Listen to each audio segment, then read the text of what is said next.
چاہیے جس سے میک شور ہو سکے کہ یہ 20 الیکشن جو بولے جا رہے ہیں یہ پرامن اور شفاف ہو سکے؟ اصل میں سندھ کے اندر چچا خان کی حکومت ہے، تو کیونکہ سندھ کے اندر چچا خان کی حکومت ہے اس لیے وہاں پر آئین اور قانون ڈیفرنٹ ہے. سو سندھ کے اندر جب عوام زیادہ نکلتا ہے تو ووٹ زیادہ پڑتا ہے، جب ووٹ زیادہ پڑتا ہے تو وہ پی ٹی آئی کو زیادہ پڑتا ہے، جب پی ٹی آئی کو زیادہ ووٹ پڑتا ہے تو ہمیں زیادہ پسینہ آتا ہے، جب ہمیں زیادہ پسینہ آتا ہے تو پھر ہم زیادہ دھاندلی کرتا ہے اور ظلم کرتا ہے.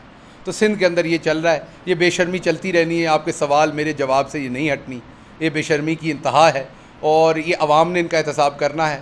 ہر فرعون کے لیے موسیٰ آتا ہے، ان کے لیے عمران خان آ چکا ہے اور انشاءاللہ اب سندھ کی عوام کو بھی ریلیف ملے گا. ایک ادھر تو بیرونی سازش اب آئی ہے، سندھ میں تو بیرونی سازش بڑی دیر کی چل رہی ہے.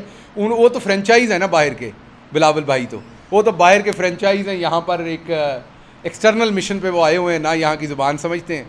ہونا چاہیے جس سے میک شور ہو سکے کہ یہ 20 الیکشن جو بولے جا رہے ہیں یہ پرامن اور شفاف ہو سکے. اصل میں سندھ کے اندر چچا خان کی حکومت ہے، تو کیونکہ سندھ کے اندر چچا خان کی حکومت ہے اس لیے وہاں پر آئین اور قانون ڈیفرنٹ ہے. سو سندھ کے اندر جب عوام زیادہ نکلتا ہے تو ووٹ زیادہ پڑتا ہے، جب ووٹ زیادہ پڑتا ہے تو وہ پی ٹی آئی کو زیادہ پڑتا ہے، جب پی ٹی آئی کو زیادہ ووٹ پڑتا ہے تو ہمیں زیادہ پسینہ آتا ہے، جب ہمیں زیادہ پسینہ آتا ہے تو پھر ہم زیادہ دھاندلی کرتا ہے اور ظلم کرتا ہے. تو سندھ کے اندر یہ چل رہا ہے، یہ بے شرمی چلتی رہنی ہے. آپ کے سوال میرے جواب سے یہ نہیں ہٹنی، یہ بے شرمی کی انتہا ہے اور یہ عوام نے ان کا احتساب کرنا ہے.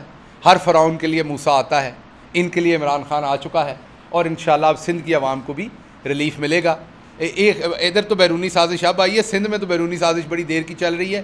وہ تو فرنچائز ہیں نا باہر کے، بلاول بھائی تو وہ تو باہر کے فرنچائز ہیں، یہاں پر ایک ایکسٹرنل مشن پہ وہ آئے ہوئے ہیں، نہ یہاں کی زبان سمجھتے ہیں.